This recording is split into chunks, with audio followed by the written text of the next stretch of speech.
Seguimos en Cosa Pública 2.0 y recordamos que se acaban de cumplir 10 años de uno de los principales desastres mineros ocurridos en la historia del país, y fue el derrame de ácidos al río Sonora, que afectó a distintos pueblos de la cuenca de ese río allá en aquel estado, y desde entonces las familias vienen luchando para exigir la reparación del daño, organizados a través de los comités de cuenca del río Sonora. Y por eso estamos enormemente agradecidos con Francisca Panchita García, integrante de estos comités de cuenca, que nos tome esta llamada para contarnos de esta lamentable tragedia y cómo vienen resistiéndose y exigiendo a las autoridades y a la empresa del Grupo México la reparación del daño. Francisca García, muy buenas tardes, te saluda Rubén Martín. Muchas gracias, buenas tardes, Rubén. Muchísimas gracias a ti, Francisca, por aceptar conversar con nosotros. ¿Nos puedes hacer para el auditorio? Muchas veces hemos compartido información aquí en este programa de Radio Universidad de Guadalajara de lo que ocurrió, de hecho, desde hace 10 años, pero para la audiencia que no tiene la información completa, nos haces un resumen. ¿Qué ocurrió el 7 de agosto de 2014? Fue el 6 de agosto del El 2014, 6, pues sí. ellos marcan como un accidente, pero no es un accidente, fue una negligencia de la empresa en la tubería de uno de los represos, que tenía lixiviados de cobre, metales pesados varios, ¿no? De que nos han salido ahora nosotros en el cuerpo, en la sangre y en la orina. Uh-huh. Se viene esa agua con esos metales y contamina, pues viene bajando desde, pues se ubica así en el mapa, en la parte como media arriba, antes de llegar está Cananea. Sí. Y viene el río Bacanuchi, y luego por el otro lado viene el río Sonora. En Arizpe, en el municipio, se juntan y se hacen ya un solo río Sonora, y que llega ya es Arizpe, Banami, Chihuepas, San Felipe, Aconchi, La Biácora, Ure y el área rural de Hermosillo, y llega a la presa del Molinito. Todo ese fue el transcurso, digamos, de cuerpo de agua, de ríos, cauces que se vieron Del río. contaminados por este. Creo que la presión que nos haces es muy pertinente, y yo admito mi error, también lo presenté como accidente. No fue accidente, fue negligencia. Estamos hablando de una mina del Grupo México, de uno de los hombres más ricos de México, Germán Larrea, la Buenavista del Cobre. Ocurrió este accidente y contaminó las aguas. ¿Y cómo empezaron los pobladores, Francisca García, a sentir estos padecimientos, a enterarse de que esa contaminación los afectó a ustedes en su salud? Pues es que fue muy notorio porque, por ejemplo, en Bacanuchi se dieron cuenta que pasó esa agua cochina, como le dicen ellos allá, y como entre los pobladores se fue corriendo la voz. Aparte, empezaban lo de las redes sociales, por ejemplo, el Facebook, no todo el mundo tenía teléfono ni nada, pero sí los que tenían. Nos dimos cuenta porque una pasante de medicina estaba haciendo su servicio social en el municipio de Arizpe, y ella va a la comunidad de Tahuichopa y es donde se da cuenta. Entonces ella avisa, pues, ¿no? Por medio de las redes, que luego le hicieron que bajaran las fotos porque ya no las pudimos encontrar. Pero ya nos habíamos dado cuenta, pues. Entonces ya, ahí, por ejemplo, mi hermana me habla y me dice que viene esa agua. Nosotros nos empezamos a hablar a Protección Civil, a los ayuntamientos aquí, y no sabían nada, pues Protección Civil no había informado. Y así fue como nos dimos cuenta, pues, ¿no? Corriendo la voz, unas partes que no se conocían. Unos alcaldes sí cerraron sus ojos, pero otros alcaldes no. Para eso ya ese era el 10 de agosto.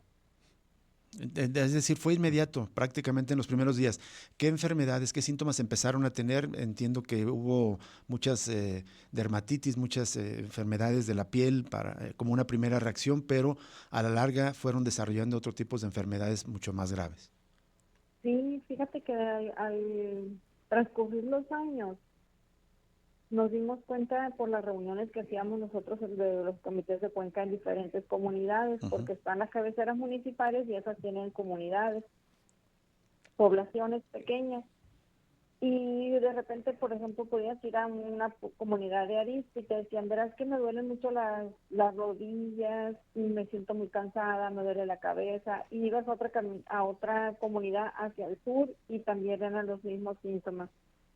Y después ya te das cuenta que salen muchas personas con arritmias cardíacas o piedras en la vesícula o en los riñones. O sea, fueron síntomas que fueron presentando hasta adolescentes que estaban en las preparatorias. Entonces, pues, decías tú cómo de repente empiezas a ver este tipo de enfermedades. No que no las tuviera, pero fue más notorio, y que de repente pues le salió esto, a lo otro, diabetes, la incidencia de cáncer pues sí ha aumentado. Terrible. Antes nosotros se veía una persona con cáncer y la persona o la familia como que no lo quería decir y no era tan latente como hasta ahora. Ahora sí a 10 años sí lo vemos. Ya yo creo que hasta se está viendo como de manera normal que a la persona dice, pues le salió el cáncer, ¿verdad? Híjole, Cuando no debiera de ser así. por Claro. supuesto. ¿Qué tal, Francisca? Te saluda Jesús Estrada. De hecho, el dato, si me confirma, son 22,000 personas que resultaron afectadas, damnificadas por este desastre minero. Sí, así es. De esas, la mayoría en cuestión de salud, digamos, fue el impacto que tuvieron, porque también hubo afectados, digamos, por muerte de ganado, que nos contaron algunas víctimas o impactos que hubo en el medio ambiente, pero estas 22,000 fueron en su salud.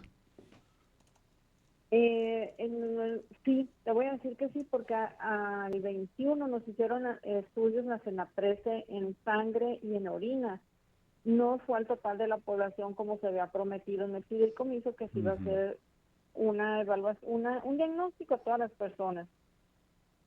Y durante 15 años, pues entre las mesas de diálogo que se realizaron con el gobierno federal, pues conseguimos que se hicieran esos estudios a las personas. Y te voy a dar un dato, no es muy exacto porque no recuerdo bien la cifra, pero vamos a poner que son 600 cédulas familiares. De esas 600, pues son como 5 de la familia. Ujú. Bueno, de esas, vamos a cerrar número, ponle usted que fueran 1,000 personas a las que se les hizo estudios. El 99% salieron con metales pesados en la sangre y en la orina. Y eso entonces, claro. Entonces si salen ellas eso fue las personas que fueron, salen todas. Quiere decir que todas las personas tienen, pues. Por supuesto. Claro, y eso lograron con la presión que se hicieran esos estudios, pero ahí está uno de los grandes incumplimientos que comentas. De hecho, aprovecho de una vez para preguntarte, además de ese estudio que no se hizo a toda la población, ¿nos puedes enumerar algunos de los principales incumplimientos de parte de la minera y de las autoridades 10 años después? Pues como le decía, pues ese, ¿no? Porque era un monitoreo a toda la población. Se iba a hacer la clínica de especialidades de epidemiología para atender a toda la población ahí, pues. No que van a remodelar los centros de salud. O sea, celebramos que se equipen los centros de salud, que haya medicamentos y todo, pero eso es una obligación del Estado. Por el derrame se iba a construir las plantas potabilizadoras, más esta clínica que es muy importante, pues porque tenemos que tener un diagnóstico, tratamiento y seguimiento, pero con un especialista en toxicología, y no lo tenemos. El hospital, la clínica quedó en obra negra y ahí está. Exactamente, quedó como un elefante blanco, como suele decirse habitualmente. Francisca García, entiendo que en este plan de reparación del daño que se logró al comienzo de este gobierno, este plan de justicia para Cananea Río Sonora, se le llamó así, había, digamos, además de la atención médica, otro tipo de apoyos, por ejemplo, para los ganaderos que se vieron afectados o comerciantes o incluso para el consumo de agua que se les ha dificultado.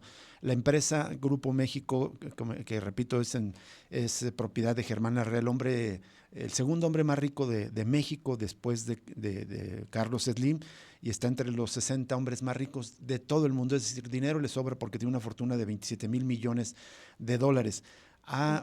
Digamos, ¿ha garantizado los recursos para reparar los daños? No, claro que no. De hecho, nosotros interpusimos una demanda de amparo por el cierre del fideicomiso. Logramos que el amparo ese lo atrajera a la Suprema Corte de Justicia de la Nación, y la Suprema Corte de Justicia de la Nación nos da la razón, pero para esto se tardó como en 2 fechas que iban a dar sentencia, no las dieron. Fueron compañeros de aquí del Río a hablar allá a la Ciudad de México y hacer pues protesta en la Suprema Corte, hablar con ministros, y sí nos dieron la razón de que el fideicomiso no tenía razón de haberse cerrado porque Claro. no se habían cumplido con las promesas que ellos habían prometido. Dinero tiene el fideicomiso, la sentencia es que se tiene que reabrir el fideicomiso, pero no pueden sentar a Grupo México para que dé los recursos. Entonces el plan de justicia para Cananea pues no tiene acciones concretas hasta la fecha. El día de ayer, entiendo, realizaron un festival por la vida de parte del Comité de Cuenca. ¿Qué ambiente, qué sensación hay entre los pobladores de estos pueblos que se vieron afectados por esta negligencia de la empresa, Francisca? Pues el festival ya es el segundo año que se conmemora, que se realiza allá en Hermosillo. Es para sensibilizar también pues a las personas que están allá porque son afectados y que no se olvide, ¿no? Que no se olvide que estamos luchando. Gracias a Dios que hubo mucha aceptación, mucha gente participando. Eso fue el día domingo.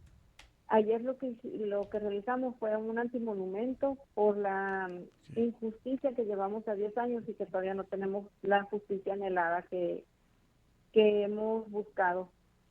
Así es. Finalmente, Francisca, de la sentencia de la Corte dices, no puedo obligar a la empresa de Germán Larrea, a esta mina Buenavista del Cobre, a garantizar los fondos para el fideicomiso, o se está en ese proceso de garantizarlos. Pues yo creo que el gobierno debe de tener mecanismos para obligar a una empresa a sentarse a dialogar con ellos, pero ¿por qué no lo hacen? No sé. Lo único que yo puedo decir en ese sentido es que la secretaria de Gobernación, Luis Alcalde, con nosotros no se ha reunido. Se ha reunido con nosotros María Luisa Albores, sí, pero la secretaria de Gobernación sí se ha reunido con la empresa, más no con los afectados. Franchita, una última pregunta de mi parte, y es que en días pasados comentábamos la nota de Bloomberg que señalaba cómo ha crecido la riqueza de Germán Larrea en lo que va del actual gobierno. Tenía 4,100 millones de dólares en 2018, y cuando se hizo este estudio este año ya suma su fortuna 37,800 millones de dólares. ¿Qué opinión te merece ese crecimiento en la fortuna viendo el contraste de lo que viven estas poblaciones con el desastre ambiental allá? Pues creo que esa fortuna la realiza a costa de nosotros, de la vida de la población del río Sonora y del río Bacanuchi, a costa del agua que se está llevando, de cómo está desapareciendo la sierra de la Mariquita ya prácticamente desaparecida, y era una reserva natural protegida. Toda la sierra de Cananea está desapareciendo, ya no cae nieve. ¿Por qué? Porque ya no hay árboles. Entonces, a costa de la fortuna, es a costa de las vidas humanas y de la contaminación del medio ambiente, y de desaparecer cerros, darles concesiones de agua y más ampliaciones a costa de la vida de las personas. Terrible, y tienes razón. Y que no puede ser que no lo puedan obligar a que mínimo construya la clínica. Recursos, pues si ya triplicó sus ganancias, o sea, no puede ser que no lo obliguen a hacer una clínica. Sí, recursos tiene. Es como quitarle un pelo al gato. Multiplicados, no hacer nada. Multiplicados los 27,000 millones de dólares por el precio del peso, actualmente son 526,500 millones de pesos. Es decir, sería quitarle un pelo a un gato solamente la fortuna. Para terrible lo miserable que se comportan estas empresas y los megamillonarios ante estos desastres de los que son responsables. Muchísimas gracias, Francisca García, por tomar esta llamada. Gracias por darnos voz, y estos 10 años pues seguir en la lucha hasta que accedamos a la justicia. Estaremos al pendiente de sus siguientes actividades. Muchas gracias, Francisca García. Francisca. Perdón, ¿de dónde nos toma la llamada? ¿De Hermosillo o de otro pueblo allá en Sonora? No, de Aconchi. Perfecto. Bueno, saludos hasta allá. Muchísimas gracias, Francisca. Gracias. Vamos a una pausa y regresamos prácticamente para cerrar el programa de esta tarde aquí en Cosa Pública 2.0.